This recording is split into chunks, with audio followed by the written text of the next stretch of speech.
In Fairfield County, something new comes across my desk every day. Crimes are committed, cases are solved, and a community is made safe by the hardworking employees of the Fairfield County Sheriff's Office.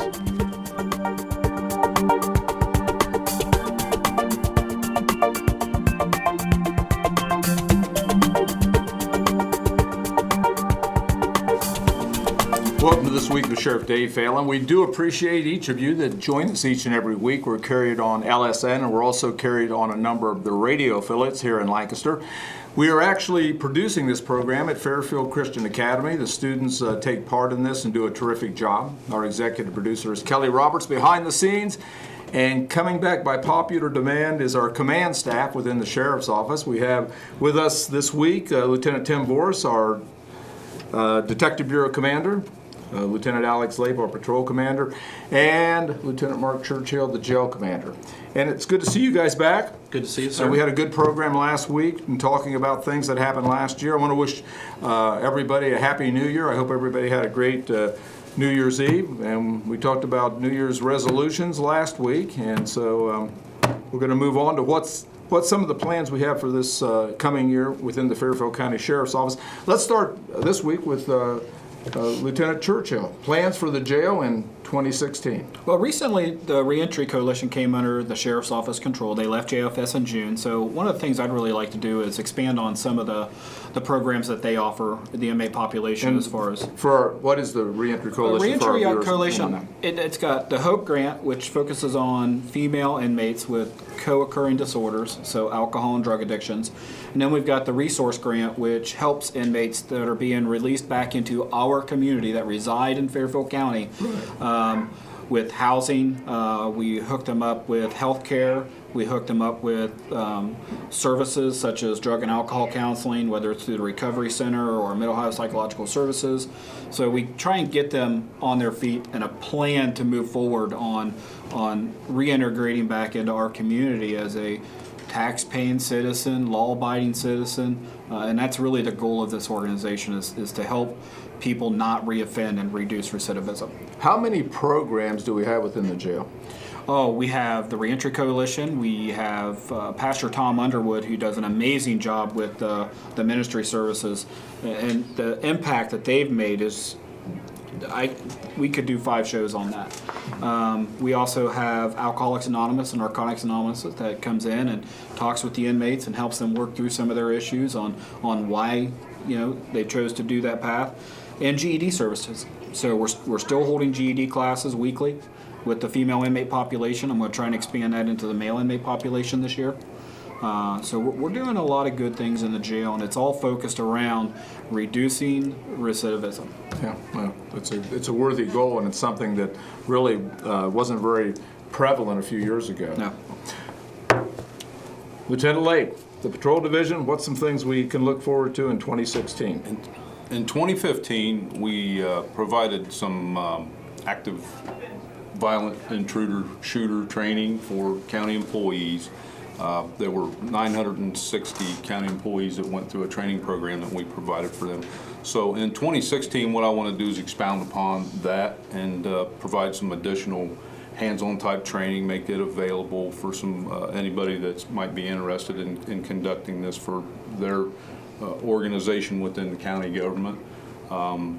We currently are in the process of doing some critical infrastructure component pieces within Fairfield County. We're doing vulnerability assessments for those locations. So we've also provided our CREST training program for churches in Fairfield County in the past year. So we want to continue to do that and make some more of that training available for folks. One of the other things that we're doing at the same time is continue to provide in-service and update training for our deputies. So that's always an ongoing challenge and task to keep them current. Also, the schools are really important, and we're doing the ALICE training and doing the training scenarios with the schools. We're going to continue to do that in a lot of the different schools within the county. We've got some new ones that are coming on board.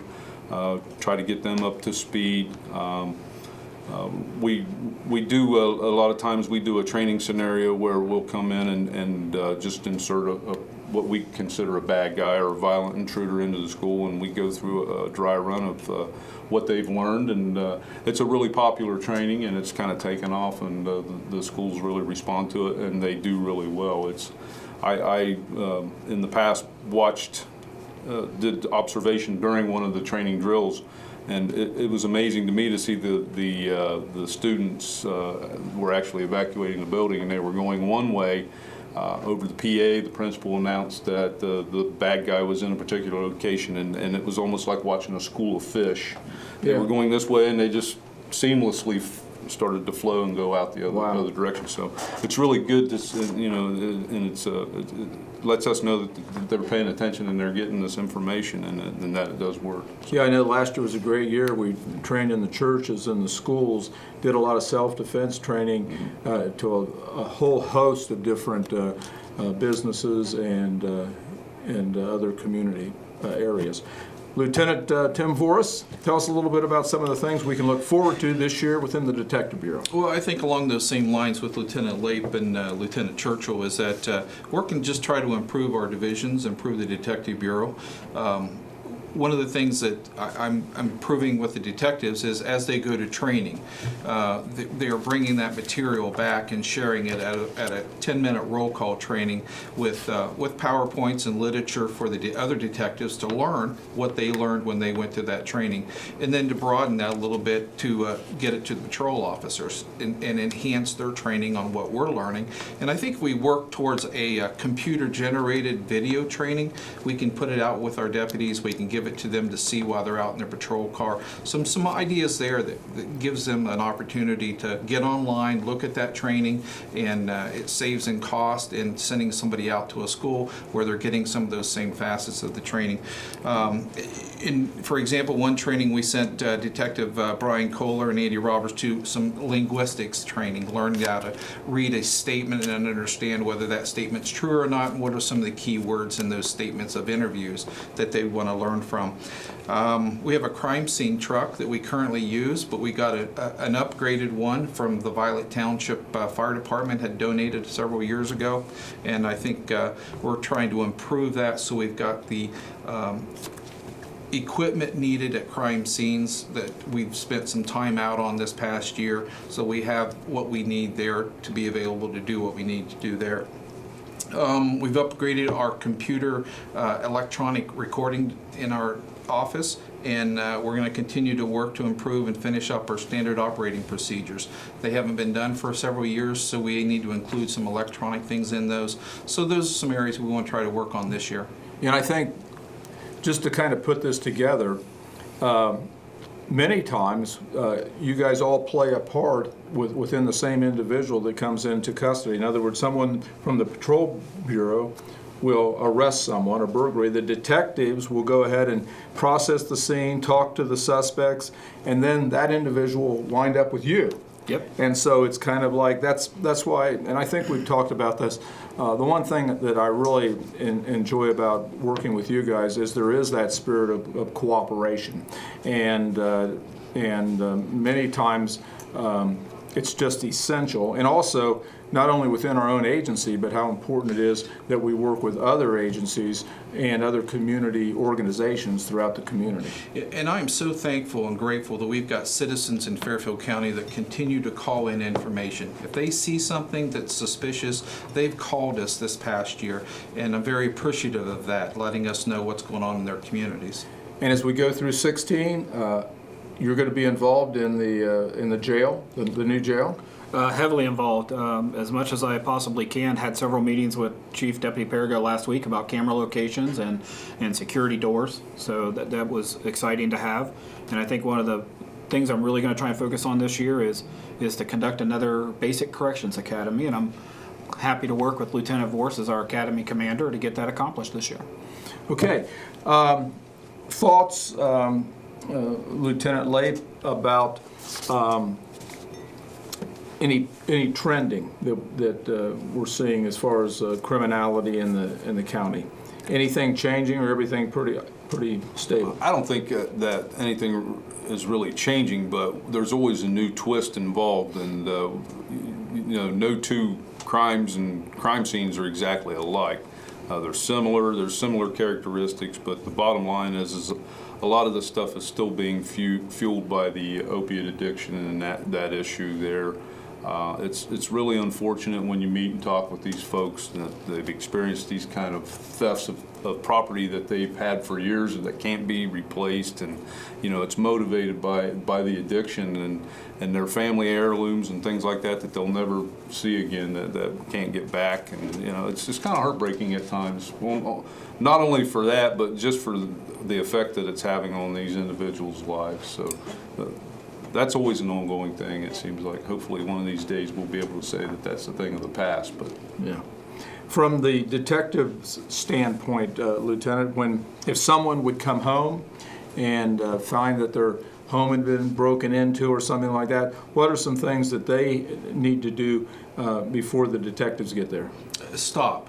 Okay. Don't go in the house. Okay. Call us. All right, good. Let us get our patrol officers out there to the scene, find out what we've got. They can kind of determine what needs to happen at that point in time.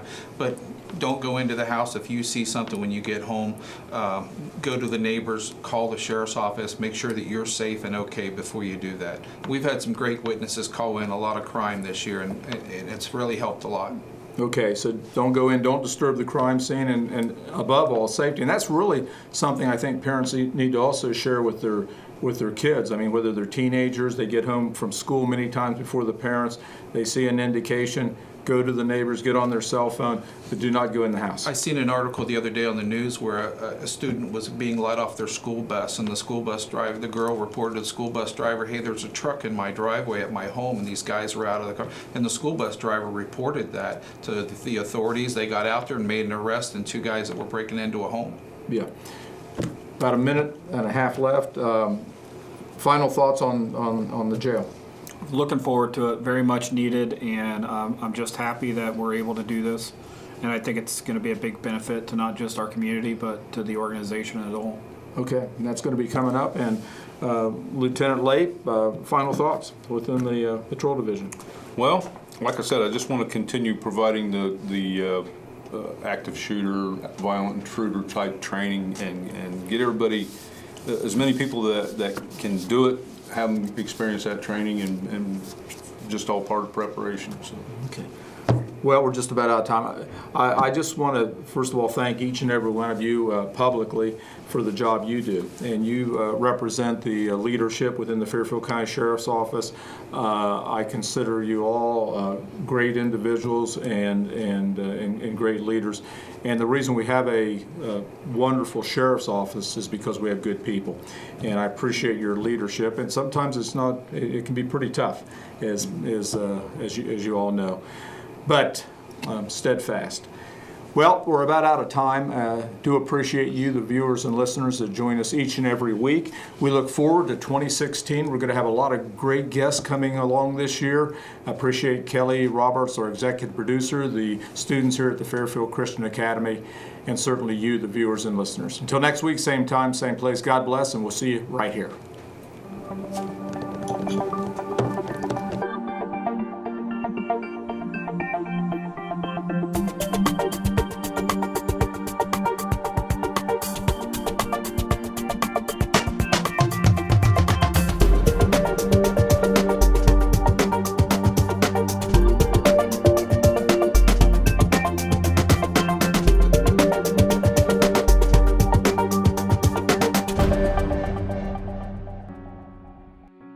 These waters were woven into the culture of Native American tribes. The descendants of the early Europeans built a business here based on agriculture. And today, this unique destination in the central Ohio countryside comes to life with stories and memories centuries old. The Fairfield County Historical Parks invites you to amazing Rock Mill.